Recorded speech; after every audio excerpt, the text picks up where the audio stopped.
बिस्मिल्लाहिर्रहमानिर्रहीम। अस्सलाम वालेकुम व्यूवर्स, कैसे हैं आप सब? उम्मीद है सब खैरियत से होंगे। आज का जो हमारा लेक्चर है वो है पीपीएससी के एक्साइज एंड टैक्सेशन डिपार्टमेंट का जो पेपर हेल्ड हुए हैं, पास्ट पेपर्स, उनको हम डिटेल से देखेंगे। इस लेक्चर में हम उनको डिस्कस करेंगे। पहला पार्ट हम कल देख चुके हैं। मैंने आपको शुरुआत का जो पेज था वो अच्छे से रेडी करवा दिया था कल, और ये पिछली मैं वीडियो पे अपलोड कर चुकी हूँ उसे। ये वीडियो काफ़ी ज़्यादा लंबी होनी थी, तो इसलिए हम इसको थोड़े थोड़े हिस्सों में कर रहे हैं, डिटेल में कर रहे हैं, हर एक चीज़ को अच्छे से देख रहे हैं। अभी हम जो है इसका आगे कंटिन्यू करेंगे 17th MCQ से, जहाँ पर हमने इसे कल छोड़ा था। यहाँ से मैं आपको थोड़ा सा बड़ा करती हूँ ताकि आपको सही से दिखाई दे जाए। देखिए 17th MCQ कौन सा है? Those who are liable to pay zakat are known as. वो पूछ रहा है कि जो लोग ज़कात दे सकते हैं उन्हें क्या कहते हैं? Wealthy members of society, influential persons, affluent persons, या फिर साहिबे निसाब। तो इसका सही आंसर जो है वो है साहिबे निसाब। ये लगाया हुआ है डी, इसका सही आंसर है। ये देखें ये वाला, ठीक है, ये वाला इसका सही आंसर है। वो लोग जो ज़कात दे सकते हैं उन्हें क्या कहा जाता है? साहिबे निसाब। इसके बाद देखें 18 MCQs। In computer science half byte is also known as word, four bits, nibble, या ऑल ऑफ दीज। एक्चुअल में इसका सही आंसर है both B and C, four bits और निब्बल भी। लेकिन पेपर में चूँकि अगर इस तरह का कोई ऑप्शन दे दे तो आपने सही आंसर लगाना है निब्बल, ठीक है, निब्बल। अब ये कैसे? ये देखें मैंने ऊपर सॉल्व किया हुआ है, ये वाला जो है, ये देखें कि हाफ मतलब 1/2 बाइट जो होता है वो 1 बाइट 8 के, एक बाइट में 8 बिट्स होते हैं, याद रखिएगा, ठीक है। तो ये देखें 8 लिखा हुआ है यहाँ पर, तो 1/2 वैसे ही है, बाइट की जगह पर हमने 8 पुट किया, 2 ने 8 को कैंसिल कर दिया 4 के साथ, तो हमारा फाइनल आंसर क्या आया है जी? 4। तो 4 बिट जो होता है ना, मतलब बाइट जो होता है उसको हम 4 बिट्स कहते हैं, और कंप्यूटर की ज़बान में 4 बिट्स को निबल कहा जाता है। एक्चुअल में उसने यहाँ पर 4 बिट भी लिख दिया और निबल भी लिख दिया, तो सही आंसर तो जो बनता था वो था बोथ बी एंड सी, लेकिन उसने वो नहीं दिया, तो इसलिए हम जो उसका सही बिल्कुल करीबी आंसर है ना उस पर टिक करेंगे, जो कि है निबल। तो यहाँ पर आप देखें निबल, ठीक है। अगर पेपर में इस तरह का कोई क्वेश्चन आ जाए तो जो करीबी आंसर होता है, ज़्यादा बेहतर होता है आंसर, उसको हम सही से टिक करते हैं, तो यहाँ पर आप निबल सही लगाएंगे। नेक्स्ट देखें name the capital of Cuba. वो पूछ रहा है कि क्यूबा एक मुल्क है, उसका दारुल हुकूमत बताएं कौन सा है। पहला ऑप्शन है ला पाज, सेकंड है सेंटियागो, थर्ड है क्राकस, और डी वाला है हवाना। तो क्यूबा का जो दारुल हुकूमत है उसका सही आंसर है हवाना, ठीक है, यहाँ पर लगाया हुआ है डी, हवाना। इसके साथ ही देखें आपको और भी इंफॉर्मेशन दी गई है कि सेंटियागो है ये चिली जो मुल्क है उसका दारुल हुकूमत है। याद रखिएगा, चाइल पढ़ते हैं आप लोग तो ठीक है, चाइल का जो दारुल हुकूमत है वो सेंटियागो है। वेनेजुएला का जो दारुल हुकूमत है वो है क्राकस। ये साथ में लिखे हुए हैं, इनको आप अच्छे से देख लीजिएगा। इसके अलावा ये जो ख़ास शहर हैं और जो दारुल हुकूमत है ये भी हम डिटेल में पढ़ेंगे जब हम वर्ल्ड जियोग्राफी स्टार्ट करेंगे, ठीक है। अभी 20वां MCQs देखें। Which country is famous for sprinters. वो पूछता है कि कौन सा मुल्क स्प्रिंटर्स के हवाले से ज़्यादा मशहूर है। पहला ऑप्शन है यूनाइटेड स्टेट, इंग्लैंड, स्पेन, या नन ऑफ दीज। तो इसमें सही आंसर था नन ऑफ दीज, क्योंकि जो असल आंसर है सही है वो है जमाइका। यहाँ पे लिखा हुआ है जमाइका, सही आंसर जो है वो जमाइका है। ये वो मुल्क है जो स्प्रिंटर्स के हवाले से ज़्यादा मशहूर है।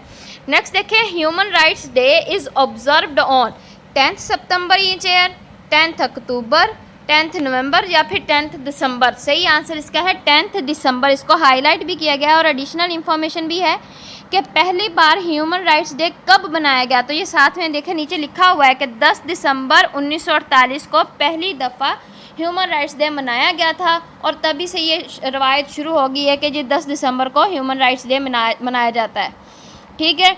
नेक्स्ट देखें मैथ का पोर्शन है कि -3 की पावर 3 जो है वो किसके इक्वल होता है। ये इसका आंसर है -27 + 27 + 9 या -9। तो सही आंसर है -27। कैसे है ये वैसे हल किया हुआ है, यहाँ पर आप देखना चाहें। एक चीज़ मैं आपको बता दूँ, जब कोई रकम ऐसे माइनस में लिखी हो, अगर उसका 3 है या ताक नंबर है कोई भी, 5 है, जैसे -2 5 हो, -2 7 हो जाए, तो ये जो माइनस की अलामत है ये नहीं बदलती, ये हमेशा माइनस ही रहेगी। मतलब आपका आंसर में माइनस ज़रूर होना चाहिए। लेकिन ये वाला मैं रेस करती हूँ दोबारा से, अगर जो है वो ऊपर कोई जुफ्त लफ्ज़ हो, जैसे कि -3 का स्क्वायर हो जाता है, या -3 का 4 हो जाता है, या -3 की 6 हो जाता, तो याद रखिएगा ये जो माइनस का साइन होता है ये चेंज होकर प्लस में हो जाता है। ठीक है, तो इसका मतलब है जो आपका आंसर होगा वो प्लस में होगा। अब चूँकि इस क्वेश्चन में -3 की पावर 3 था, मतलब ये जो था ये ता का लफ्ज़ था, ओड नंबर था, तो ये जो माइनस है ये बरकरार रहेगा, ये चेंज नहीं होगा। आपके आंसर में माइनस ज़रूर आएगा। दूसरा, आपको पता है 3 को 3 टाइम्स मल्टीप्लाई करें तो क्या आता है, 3 3 9, 9 3 27, तो आपका सही आंसर क्या आएगा, -27। ये यहाँ पर हल किया हुआ है, आप इसको देख सकते हैं। नेक्स्ट देखें, splitting of lights into its constituent colour is known as refraction, reflection, prismatics या डिस्पर्जन। इसका सही आंसर है डिस्पर्जन। ठीक है, कि जो सूरज की रोशनी है वो अपने ही कलर्स में डिवाइड हो जाए, स्प्लिट हो जाए, फैल जाए, तो उसको हम क्या कहते हैं, डिस्पर्जन, डिस्पर्स हो गई है। ठीक है, वैसे आपको रिफ्रैक्शन, रिफ्लेक्शन, प्रिज्मेटिक और डिस्पर्शन इन चारों की डेफिनेशंस आनी चाहिए। नेक्स्ट देखें, ये उसने वैसे एवरीडे साइंस से उठाया है। अगला पार्ट देखें 24, synonyms of contraband is coincidence, illicit, contradict या लीगल। अब देखें, कॉन्ट्राबैंड का मतलब जो होता है वो होता है खिलाफ कानून। ये देखिए साइड पे मैंने लिखा हुआ है, कानून की खिलाफ वर्जी करने वाला। तो जो कोइंसिडेंस है वो तो होता है ना कि अचानक से कोई चीज़ का ज़ाहिर हो जाना, इत्तेफाक होना, तो इत्तेफाक तो हो ही सकता है, कोइंसिडेंस गलत हो गया। कॉन्ट्राडिक्ट होता है किसी चीज़ का आपस में क्या होता है वो क्रॉस एयर हो जाना। अब मेरी ज़ुबान पे नहीं आ रहा लफ्ज़ कॉन्ट्राडिक्ट, मतलब एक दूसरे के साथ वो क्या होता है, कट खा जाना, मिल जाना, उस हिसाब से इसको कहते हैं। और इलिसेट जो होता है इसका मतलब होता है ये भी होता है कि कानून की खिलाफ वर्जी करना, बात ना मानना, अपनी राय रखना, अपना आप मनवाना। तो इलिसेट और ये वाला जो है वो सही होगा आंसर, ये भी खिलाफ कानून होता है। सिनोनिम पूछ रहा है ना, सिनोनिम का मतलब होता है एक जैसा। अब नीचे देखें एक और है लीगल। लीगल होता है कानून के साथ चलना, कानून की मानना, कोई गलती ना करना। ठीक है, तो ये उसका क्या बनेगा, कंट्राबैंड का एंटोनम बनेगा। एंटोनम, एंटोनम क्या होता है, उसका ऑपोजिट होना। ठीक है, उसने चूँकि सिनोनिम पूछा है तो हम इलिसिट लगाएंगे, अगर वो पूछता है एंटोनम क्या है तो सही आंसर होता है लीगल। वैसे अभी के लिए इसका आंसर क्या है, इलिसिट। नेक्स्ट देखें, अमीर Khusru was the disciple of. वो पूछता है कि अमीर खुसरू जो था वो किसका शागिर्द था, हज़रत निज़ामुद्दीन, मोहिउद्दीन चिश्ती, गन शकर, हज़रत अली हजवेरी। इसका सही आंसर है हज़रत निज़ामुद्दीन। अब देखें इसके ऊपर जो अमीर खुसरू के लिए ना आपके लिए ज़रूरी मालूमात का इजाफा किया गया है। देखें ऊपर क्या लिखा है कि अमीर खुसरू का जो असल नाम था, सही वाला पूरा क्या नाम था, अब्दुल हसन यमीनुद्दीन खुसरू। ये पूरा नाम था अमीर खुसरू का। ठीक है, यामीनुद्दीन लिखा हुआ है, अब्दुल हसन यामीनुद्दीन खुसरू। ये कब पैदा हुए थे, 1253 में पैदा हुए और 1325 में ये यहाँ पे देखें फौत हो गए। जो इनके उस्ताद थे हज़रत निज़ामुद्दीन, वो 1238 में पैदा हुए, इसी के नीचे लिखा हुआ है, और 1325 में ये फौत हो गए। और ये कहाँ पर दफन है, दिल्ली में, दिल्ली में ये बरिड है। ठीक है, ये साथ में लिखा हुआ है एडिशनल इन्फॉर्मेशन। और जो है मोहिउद्दीन चिश्ती है, ये अजमेर इंडिया में है। ये लफ्ज़ जो है ये वाला, ये इंडिया है, ये मैं निशान लगा देती हूँ, ये इंडिया है। और इनका श्राइन जो है, श्राइन मतलब मकबरा जो है, बिल्ट बाय हुमायूं। तो जो हुमायूं बादशाह था ना उस टाइम मुग़लों का, सॉरी इंडिया का, तो उन्होंने फिर जो था मोहिउद्दीन चिश्ती का जो है श्राइन जो था बिल्ड किया था। इसके अलावा साथ देखें हज़रत अली हजवेरी, इन्हें दाता गंज बख्श का है, और ये जो है लाहौर में दफन है। ये देखें साथ में लिखा हुआ। अच्छा, ये गंज शकर का भी बताया हुआ है कि गंज शकर का श्राइन जो है दादा, ये जो है सॉरी श्राइन नहीं, दाता गंज शकर जो है ये सी वाला, ये मज़ार जो है इनका वो पाकपतन में है। इस साइड पे इंफॉर्मेशन लिखी हुई है। ठीक है, ये भी आपने साथ साथ करनी है। देखिए एक MCQs के साथ हम 5 नए MCQs भी रेडी कर रहे हैं, ताकि हमें अगर कोई भी PPSC में इस तरह का कोई भी MCQs उठाता है तो हमें कोई मुश्किल नहीं हो। हम डिटेल में हर एक चीज़ के अंदर घुस के समझ लेके याद करेंगे, इसको समझेंगे। नेक्स्ट देखें 26वां MCQs, the second highest mountain peak in the world गोविंद Austen is located in Nepal, Bhutan, Pakistan या अफगानिस्तान। ये जी इसका सही आंसर है पाकिस्तान। अब देखें दुनिया की दूसरी सबसे ऊंची चोटी या दूसरा सबसे बड़ा जो है पहाड़ वो कहाँ पर है, पाकिस्तान में है। उसका नाम क्या है, K2। ज़्यादा हम क्या जानते हैं, K2। उसको गॉडविन आसन भी कहा जाता है। तो यहाँ पर देखिए उसने K2 नहीं इस्तेमाल किया, उसने गॉडविन आसन किया है। ये देखें पेपर वाले ने आपको घुमा दिया ना, पीपीएससी वाले ने, इसीलिए मैंने आपसे कहा था कि हर चीज़ को अच्छे से कीजिएगा। ये जो मैंने आपको माउंटेन रेंजेस ऑफ पाकिस्तान वाला लेक्चर करवाया है मेरी यूट्यूब पे सबसे पहला लेक्चर ही वो है, माउंटेन रेंजेस ऑफ पाकिस्तान, 1 घंटे का है। उसमें मैंने आपको डिटेल से करवाई थी ना हर माउंटेन रेंज। तो मैंने आपको यहाँ पे K2 भी करवाया था। आपको याद होगा कि K2 जो है ये पाकिस्तान में मौजूद है। K का मतलब होता है कराक्रम और 2 का मतलब होता है 2। तो याद रखिएगा कि K2 जो है ये कराक्रम माउंटेन रेंज में है, जिसकी लेंथ कितनी है, 500 किलोमीटर लेंथ है। और K से कराक्रम 2 मतलब सेकंड हाईएस्ट पीक, तो इसका मतलब है कराक्रम की दूसरी सबसे ऊंची चोटी, ठीक है। और इसमें देखें कि आपको मैंने ये भी बताया था कि K2 के और भी दूसरे नाम हैं। एक तो है गॉडविन आसन, इसका तीसरा नाम है चागोरी। चागोरी स्गर्दू के लोग जो है ना, गिलगित बल्तिस्तान के लोग जो है, शिगार के रहने वाले, वो इसे चागोरी कहते हैं। ये भी पेपर में पूछा गया है, तो ये भी साथ ही में याद रखिएगा। यहाँ पर लिखा नहीं है, ये अपने नोट्स में ऐड कर लीजिएगा।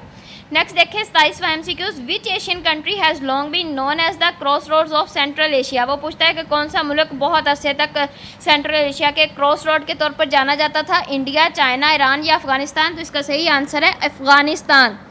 नेक्स्ट देखें मैथ का क्वेश्चन उसने उठाया है, कंप्लीट द नंबर सीरीज 11, 13, 17, 19, 23, 29, 31, 37, 41। उसका अगला नंबर क्या आएगा, सही आंसर देखें 43 है। और वो किस तरह से है, ये साथ में मैंने नीचे सॉल्व किया हुआ है, और इसका बकिया पार्ट जो है ये यहाँ पर है, तो आप इसको अच्छे से देख सकते हैं। नेक्स्ट देखें macular degeneration is a disease of nervous system, brain, inner ear, eye. आपको पता होना चाहिए कि मैक्यूलर डिजेनरेशन जो है ये आंखों की बीमारी है।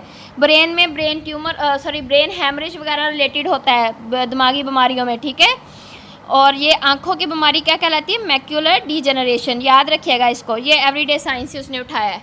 नेक्स्ट देखें the first female governor of the Sindh province was Begum Afifa, Begum Hidayatullah, Begum Hameeda Haroon, Begum Rana Liaquat Ali. तो सही आंसर है डी, बेगम राना लियाकत अली। ये लियाकत अली की जो थी वाइफ थी।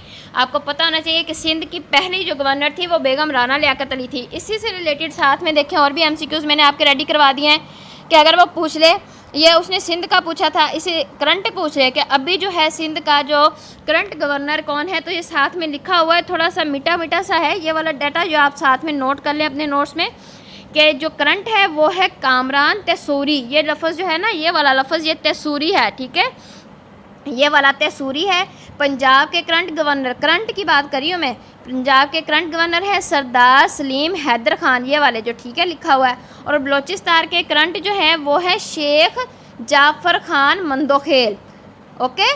वैसे बलोचिस्तान के पहले गवर्नर कौन थे, बेगम हमीदा हारून थी। ये साथ में देखें मैंने निशान लगाया हुआ है, ओके। तो अभी जो है करंट जो है वो गवर्नर वो कौन है, साथ में देखें नीचे लिखा हुआ है, ये देखें शेख जाफ़र खान मंदोखेल। ये आप नोट कर लीजिएगा। यहाँ पर अगर आप सही नहीं लिखा हुआ तो नज़र नहीं आ रहा, तो आप खुद से नोट कर लीजिए अपने पेपर्स में। नेक्स्ट देखें 31 MCQs है, when was the charter of Medina made. वो पूछता है कि जो मदीना का सबसे पहला जो चार्टर है वो कब लिखा गया या कब बना। First year of Hijra, second year of Hijri या third year of Hijri, none of this. सही आंसर इसका फर्स्ट ईयर ऑफ हिजरी है। पहली सदी में मिसाके मदीना लिखा गया था। और कितनी शक्कें थी इसमें, कितने आर्टिकल थे, याद रखिएगा 47 आर्टिकल थे, ओके। ये मिसाके मदीना की बात कर रहा है, इस्लामियत वाले में से उठाया है उसने। अच्छा, मैं आपको और भी बता देती हूँ कि फ़र्स्ट हिजरी में और जो इम्पोर्टेंट वाक़यात थे वो भी बता देती हूँ कि यकम हिजरी में ग़ज़वा वदान भी हुई थी, जिसे ग़ज़वा अबवा भी कहा जाता है। ग़ज़वा वदान का ही दूसरा नाम है ग़ज़वा अबवा। इसके अलावा यकम हिजरी में मस्जिद नबवी की तामीर हुई थी, और तभी अज़ान की बाकायदा जो थी इब्तिदा हुई थी। इसके अलावा सफ़ा दस्तगाह की तमीर हुई थी, और हिजरात उम्महातुल मोमिनीन की तामीर हुई थी। मतलब हुज़ूर पाक की जितनी भी बीवियाँ थी उनके हिजरात मुबारक जो थे वो तामीर किए गए थे। इसके अलावा जो यहूद के आलम तौरात थे अब्दुल्ला बिन सलाम, वो भी यकम हिजरी में ही मुसलमान हुए। इसके अलावा जो पहला गैर अरब इंसान था हज़रत सलमान फ़ारसी, ईरान के रहने वाले, वो भी मुसलमान हुए थे यकम हिजरी को। इसके अलावा मवाख़ात मदीना भी जो था वो भी यकम हिजरी में हुआ था। आपको याद होगा कि मवाख़ात मदीना में 45 महाजर थे और 45 ही इंसार थे। इसके अलावा मसाके मदीना, ये जो अभी क्वेश्चन उसने पूछा है, ये भी फर्स्ट हिजरी में हुआ है। इसके अलावा हुज़ूर पाक सल्लल्लाहु अलैहि वसल्लम की बीवी जो थी हज़रत आयशा, उनकी रुखसती भी हुज़ूर पाक के साथ यकम हिजरी में ही हुई थी। ओके। अब सेकंड हिजरी के भी मैं आपको साथ साथ बता देती हूँ, इतना मैंने साथ लिखा नहीं है, ये आपको खुद से नोट करने पड़ेंगे। सेकंड हिजरी के जो खास वाक़यात हैं वो है उसमें ग़ज़वा बदर हुआ था 17 रमज़ान मुबारक 2 हिजरी, ठीक है, याद रखिएगा। ग़ज़वा बदर हुआ, ईद उल फ़ितर फ़र्ज़ हुई थी और कुर्बानी का हुक्म हुआ था। इसके अलावा जहाद, सदका, फ़तराना और ज़कात फ़र्ज़ हुई थी। ज़कात के जो अहकामात थे वो 8 हिजरी को आए थे और ज़कात का नफाज 9 हिजरी में हुआ था, लेकिन ज़कात फ़र्ज़ जो है वो 2 हिजरी को ही हो गई थी, इसमें आप कंफ्यूज मत हो जाइएगा, ओके। इसके अलावा हज़रत फ़ातिमा और हज़रत अली की शादी हुई थी 2 हिजरी में, और जो किबला की तब्दीली का हुक्म आया था, असल में उस वक्त सूरह बकरा जो थी वो नाज़िल हुई थी मस्जिद किबला 3 में, और तभी किबला की तब्दीली का हुक्म आया था। सेकंड हिजरी की बात कर रही हूँ मैं अभी। इसके अलावा मुसलमानों और अबू सफ़ियान के दरमियान ग़ज़वा सवैक हुआ था, और इसके अलावा मुसलमानों और बनु कनिका के दरमियान ग़ज़वा बनु कनिका भी हुआ था, ये भी सेकंड हिजरी में था। थर्ड हिजरी के ख़ास वाक़यात जो हैं वो आप नोट डाउन कर लीजिए, वो भी देख लीजिएगा, अपने नोट्स में शामिल कर लीजिए कि 3 हिजरी में ग़ज़वा उहद हुआ था 7 शवाल 3 हिजरी को। इसके अलावा हज़रत हमज़ा शहीद हुए थे, हज़रत मौसम बिन उमैर शहीद हो गए थे, और हज़रत हंसला शहीद हुए थे। और हज़रत हंसला को क्या कहा जाता है? गुस्लुल मलाइका भी कहा जाता है, कि ऐसे वाहद वो सहाबी थे जिनको मलाइका मतलब फ़रिश्तों ने गुस्ल दिया था। ये ख़ास चीज़ें हैं, याद रखिएगा। इसके अलावा हज़रत हसन रज़ी अल्लाह तआला अन्हा जो थे उनकी पैदाइश हुई थी 3 हिजरी को। उसके अलावा हज़रत उमर की जो बेटी थी हज़रत हफ्सा रज़ी अल्लाह तआला अन्हा, उनके साथ जो है हुज़ूर पाक सल्लल्लाहु अलैहि वसल्लम की शादी हुई थी 3 हिजरी को। नेक्स्ट देखें 32 MCQs है। Fill in the blanks. The warrior was pleased dash his new sword. वो कहता है कि जो वॉरियर है मतलब जो फौजी है वो अपनी किस स्वॉर्ड के साथ खुश हुआ? विद, इसका सही आंसर रहेगा अपनी नई जो तलवार के साथ वो खुश हुआ। नेक्स्ट देखें Mao Zedong was a famous theorist and soldier of Japan, China, South Korea, Thailand. China का जी सही आंसर है इसका। ये वैसे जो Japan, China, South Korea, Thailand जितने भी शहर हैं सॉरी मुल्क हैं ओवरऑल, तो ये भी हम डिटेल में पढ़ेंगे वर्ल्ड जियोग्राफी में, ठीक है।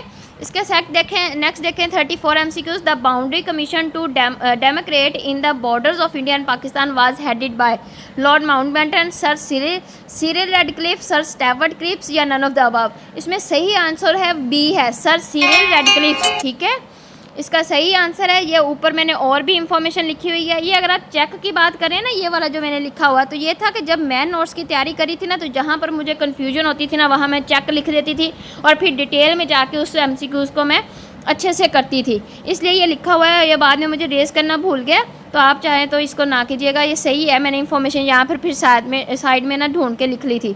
जो लॉर्ड माउंटबेटन था ये 3 जून 1947 को आया था, ठीक है, लेकिन सर सिरिल रेडक्लिफ जो थे ये 3 जून 1947 को ये भी आए थे, लेकिन इन्होंने पंजाब और बंगाल की बॉर्डर की भी का तयन भी किया था, ठीक है, इंडिया और पाकिस्तान के दरमियान।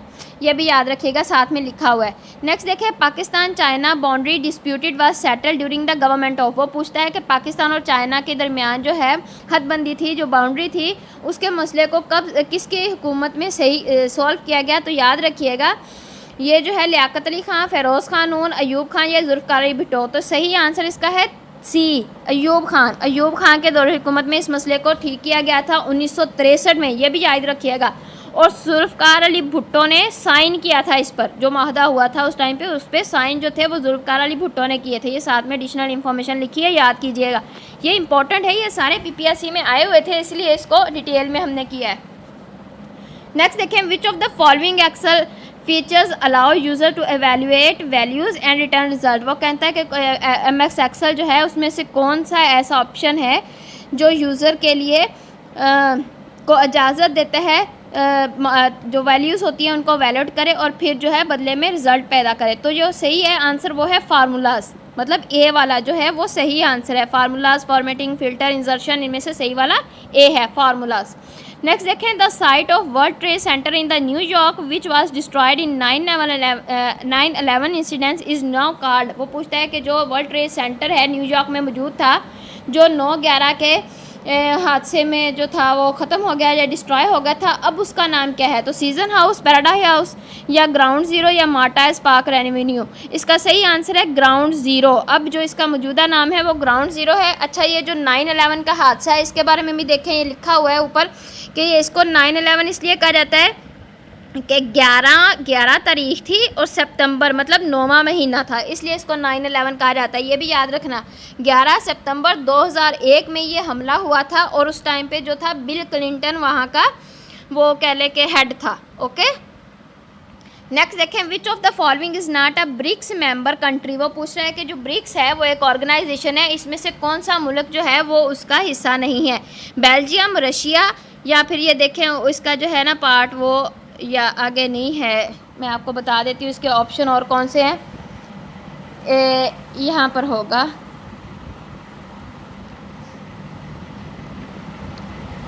हाँ, ये आई थिंक पेज में वो पिक करना भूल गई हूँ शायद, तो वो यहाँ पे नहीं है।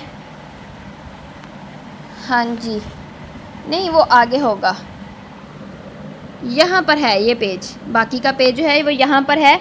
उसका तीसरा ऑप्शन है इंडिया या फिर चाइना। तो सही वाला जो आंसर है वो है जी, ये मैं ऊपर लगाया हुआ है बेल्जियम।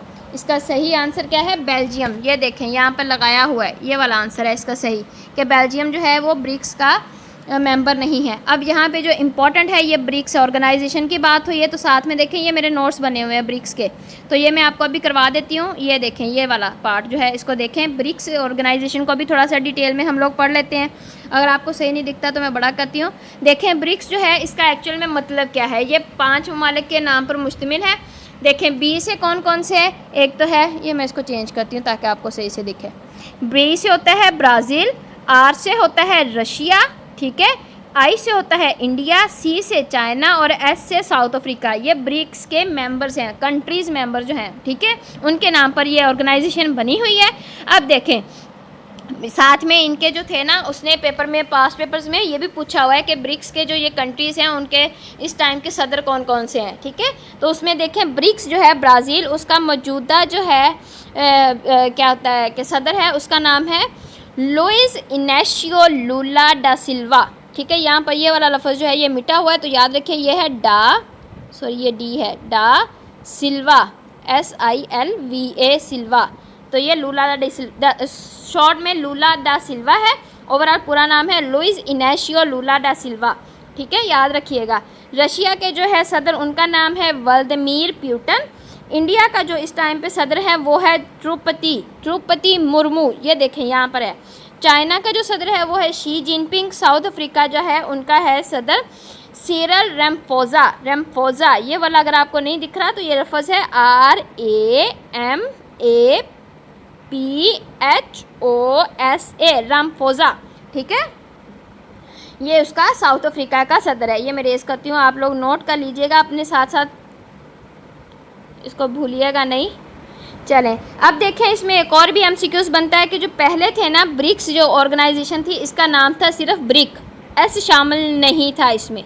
पहले 4 कंट्रीज़ ही थे इसमें, जो एस है साउथ अफ्रीका, मतलब कि ये बाद में जो था वो ब्रिक्स का हिस्सा बना है। कब बना है ये? अच्छा ये भी मैं आपको बताती हूँ। ये देखें ब्रिक फर्स्ट यूज्ड इन 2000, पहली दफ़ा इन्होंने अपना नाम था, ये इकट्ठे हुए थे तो ये इन्होंने नाम इस्तेमाल किया 2001 में बाय गोल्डमैन जिम।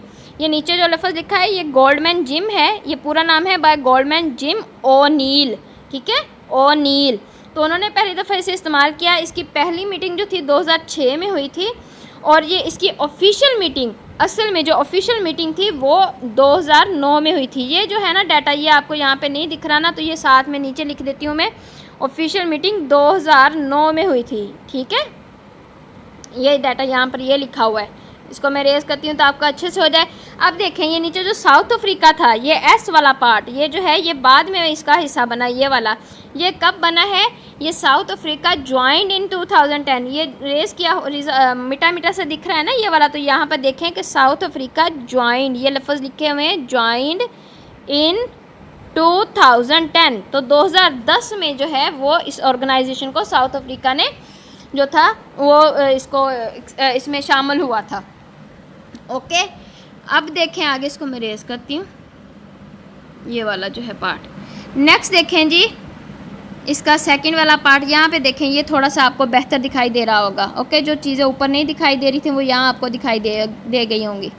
अच्छा, इसके पीछे भी इंफॉर्मेशन लिखी हुई है, वो देखें, ये वाले जो पार्ट है ठीक है, ये वाला जो पार्ट है इसको हम देखते हैं कि these five countries makes 40% population. अब ये जो ऊपर हम 5 कंट्रीज़ देख के आए हैं, बी से ब्राज़ील, आर से रशिया, आई से इंडिया, सी से चाइना, एस से साउथ अफ्रीका, ये 5 कंट्री मिलकर पूरी दुनिया की 40% पॉपुलेशन बनाती हैं। 40% आबादी शामिल हो जाती है, समझ लें इस ऑर्गेनाइजेशन में।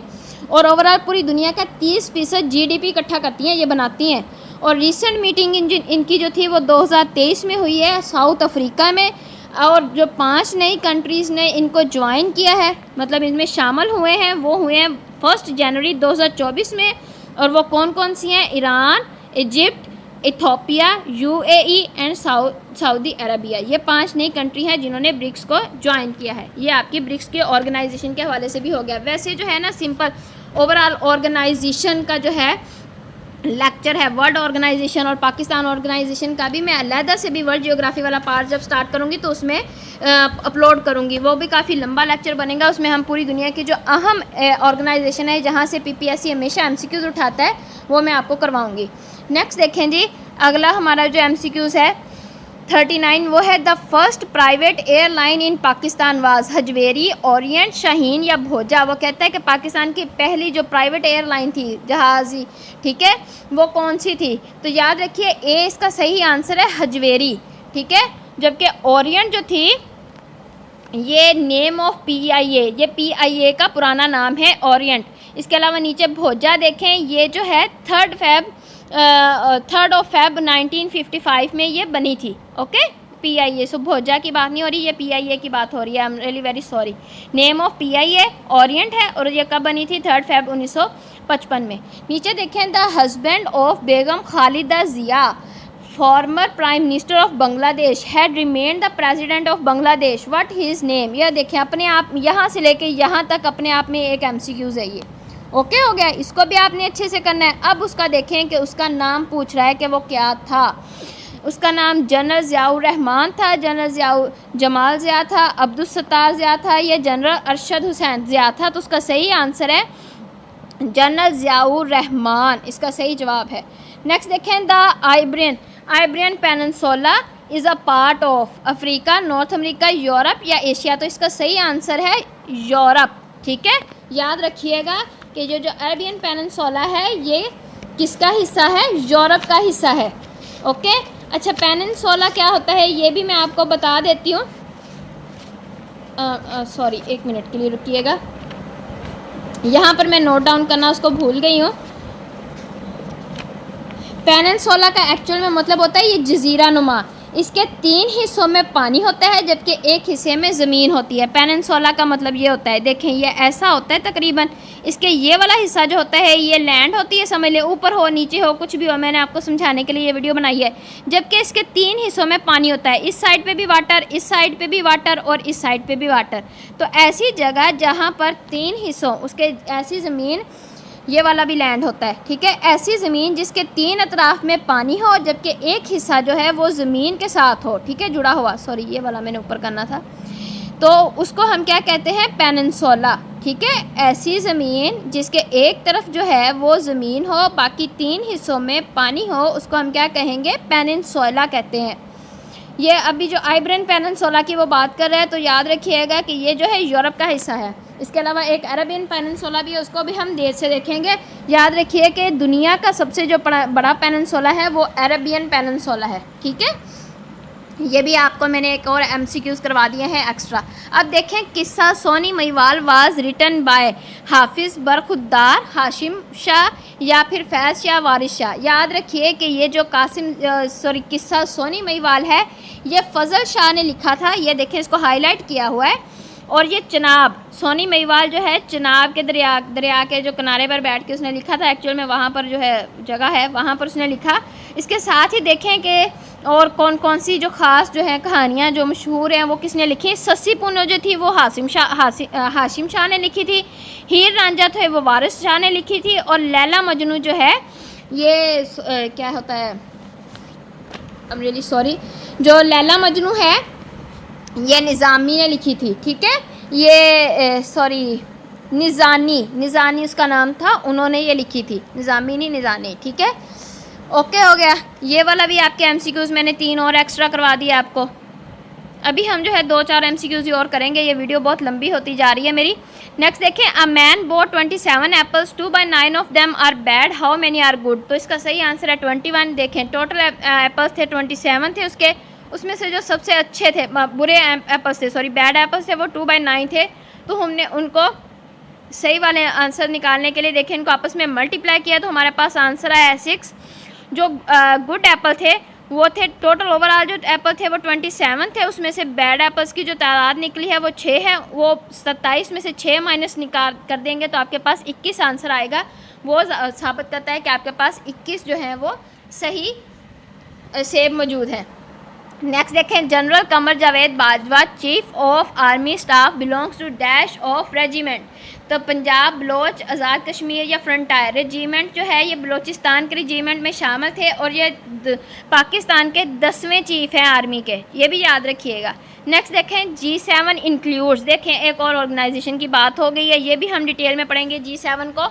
G7 includes Pakistan, Australia, Italy या साउथ अफ्रीका। तो G7 में जो है जी इटली शामिल है। नेक्स्ट देखें, मिस्टर अकरम बोरोज मतलब 500 rupees from bank for a period of 4 years। If interest rate is 11% per annum, what would be the amount of interest he has to pay back in addition to the principal amount. तो इसका सही answer है 220। कैसे है जी, ये भी आप देखिए, प्रिंसिपल जो है 500, एक्चुअल में बैंक से उसने 500 रुपये लिए, टाइम उसने 4 साल लिया कि जी मैं 4 सालों में ये पे करूँगा, इंटरेस्ट रेट उसका 11 था। तो याद रखिएगा फार्मूला जो है, इस तरह के क्वेश्चन में जो फार्मूला लगता है जहाँ पर टाइम भी हो, इंटरेस्ट भी हो और उसने जो पैसे लिए हैं वो भी शामिल हो, तो फार्मूला है S = PRT/100।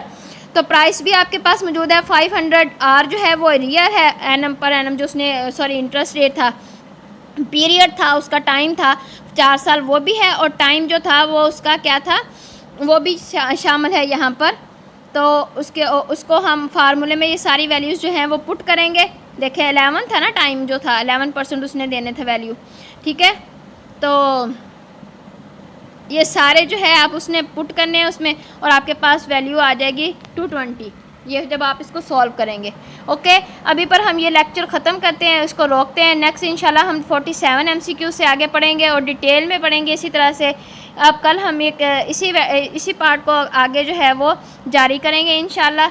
मैं इस पर नई वीडियो बनाऊंगी कल तक के लिए। फिर आप लोग जो है इसी को रेडी करें, अच्छे से डिटेल में देखें। जो चीज़ें मैं नहीं करवा पाई आपको वो आप और एक्स्ट्रा इसमें ऐड करें। ये देखें G7 जो है थोड़ा सा आप इसके बारे में पढ़ लीजिएगा, ये मैं आपको ऑर्गेनाइजेशन का जब पार्ट आएगा तो अच्छे से करवा दूँगी उसमें।